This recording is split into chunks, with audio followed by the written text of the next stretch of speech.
સીતાજીના જેવી સમજણનું સ્વામિનારાયણ હરે સંવત 1884 અષાઢ સુધી તૃતીયાને દિવસ સ્વામી શ્રી સહજાનજી મહારાજ શ્રી ગઢરામ બધે દાદા ખાચરના દરબારમાં ઉગમણે દ્વાર ઓરડાની ઓસરીએ ઢોલિયા પર વિરાજમાન હતા અને સર્વ શ્વેત વસ્ત્ર ધારણ કર્યા હતા અને પોતાના મુખારવિંદની આગળ મુનિ તથા દેશ દેશના હરિભક્તની સભા ભરાઈને બેઠી હતી. પછી શ્રીજી મહારાજ બોલ્યા છે, અમે એક પ્રશ્ન પૂછીએ છીએ, ઇન્દ્રિયોને મન એ બેને જીત્યાનું એક સાધન છે કે ઇન્દ્રિયોને જીત્યાનું જુદું સાધન છે અને મનને જીત્યાનું જુદું સાધન છે? એ પ્રશ્ન છે. પછી મોટા મોટા પરમહંસ હતા, તેમણે જેવું જેને ભાષ્યું તેવું તેમણે કહ્યું, પણ શ્રીજી મહારાજના પ્રશ્નનું સમાધાન થયું નહીં. પછી શ્રીજી મહારાજ બોલ્યા છે, એનો ઉત્તર તો એમ છે જે વૈરાગ્ય, સ્વધર્મ, તપ અને નિયમ એ 4 સાધને કહીને ઇન્દ્રિયો જીતાય છે અને ભગવાનની મહાત્મ્ય સહિત જે નવદા ભક્તિ તેણે કહીને મન જીતાય છે.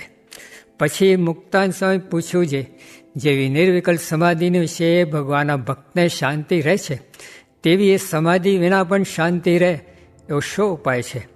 પછી શ્રીજી મહારાજે કહ્યું છે, જે પોતાના દેહને વિશે આત્મબુદ્ધિને દ્રઢ પ્રીતિ રહે છે તેવી જ ભગવાન તથા ભગવાનના ભક્તને વિશે આત્મબુદ્ધિને દ્રઢ પ્રીતિ રહે, તો જેવી નિર્વિકલ્પ સમાધિમાં શાંતિ રહે છે તેવી શાંતિ એ સમાધિ વિના પણ સદાય રહ્યા કરે, એ જ એનો ઉત્તર છે. પછી શ્રીજી મહારાજે વળી પરમહંસ પ્રત્યે પ્રશ્ન પૂછ્યો છે, ગમે તેવા ભૂંડા દેશકાળાદિક પ્રાપ્ત થાય તો પણ કોઈ રીતે કલ્યાણના માર્ગમાંથી પાછો પડે જ નહીં. એવો જે હરિભક્ત હોય તેને કેવી જાતની સમજણ હોય છે, જે સમજણે કહીને એવી રીતની એને દ્રઢતા આવે છે જે તેને વિશે કોઈ રીતનું વિઘ્ન લાગતું નથી. પછી મોટા મોટા સંત હતા, તેમાં જેવું જેને ભાષ્યું તેવો તેણે ઉત્તર કર્યો, પણ શ્રીજી મહારાજના પ્રશ્નનું સમાધાન થયું નહીં. પછી શ્રીજી મહારાજ બોલ્યા છે, એનો ઉત્તર તો એમ છે જે જીવને જેવી દેહને વિશે આત્મબુદ્ધિ છે તેવી ભગવાન તથા ભગવાનના ભક્તને વિશે આત્મબુદ્ધિ હોય તો તેને કોઈ રીતનું વિઘ્ન લાગે નહીં અને ગમે તેવા દેશકાળાદિક ભૂંડા આવે તેણે કહીને એ ભગવાન ભગવાનના ભક્ત થકી વિમુખ થાય નહીં.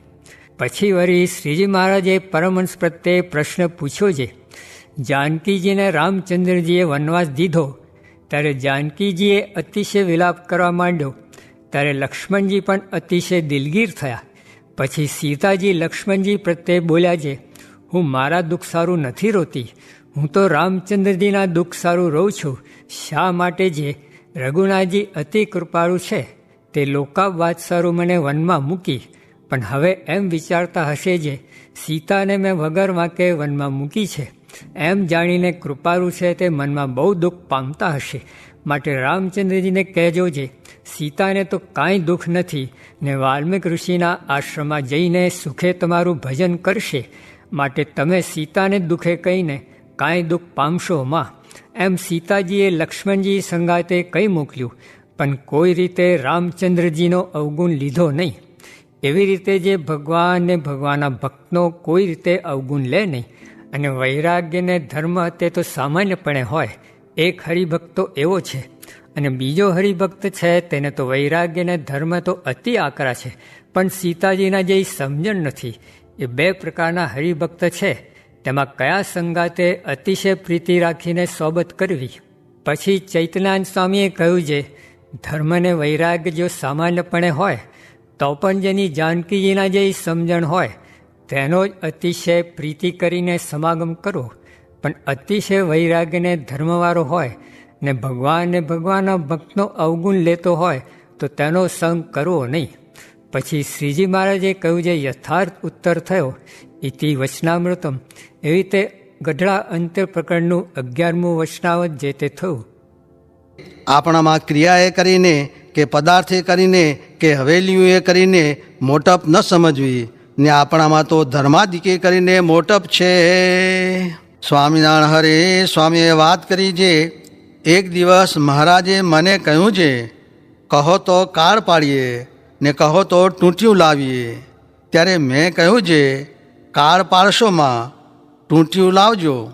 ત્યારે રઘુવીરજી મહારાજે કહ્યું છે, બેયની ના પાડીએ નહીં?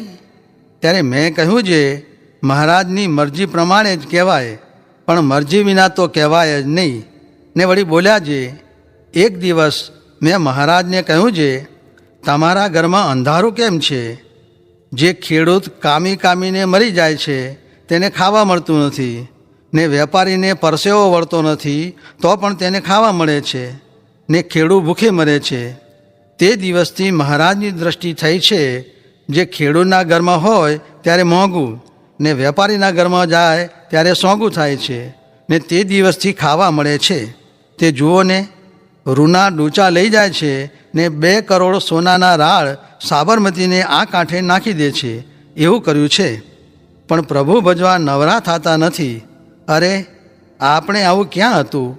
ને હજી રાત્રિ પ્રલય સુધી થશે. પણ રઘુવીરજી મહારાજે 4 મહિના સાધુને રાખીને કથા કરાવી, ને વાતું જ કરાવ્યું. એમ કોઈ કરશે નહીં અને કરાવશે પણ નહીં. એવો માયાનો મોહ છે. એમ કહીને વળી બોલ્યા છે, અમે સાધુને રાખીને મહિના સુધી વાતું ને પ્રશ્ન ઉત્તર કરાવ્યા, પણ કેટલાકને તો ગમ જ નહીં. સ્વામી શું કહે છે અને શું થાય છે, ને આપણે તો સોંપો જ પડતો નથી. એમ કહીને બોલ્યા છે, ક્યાં બાળપણાની રમત, ક્યાં પામવો સિદ્ધુનો મત. એ વાતની ખબર જ નથી, જે શું કરવા આવ્યા છીએ ને શું થાય છે.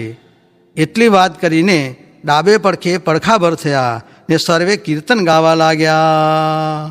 સ્વામિનારાયણ હરે સ્વામીએ વાત કરી છે, ગામ રોયશાળામાં વાત કરી છે, ભગવાનનું મહાત્મ્ય હોય ને સાધુનો સંગ હોય તો વિષયમાં લેવાય નહીં, ને તેને ઓળંગી તો જાય, પણ સાંખ્ય કરીને નિષેધ કર્યા વિના મૂળમાંથી નાશ પામે નહીં.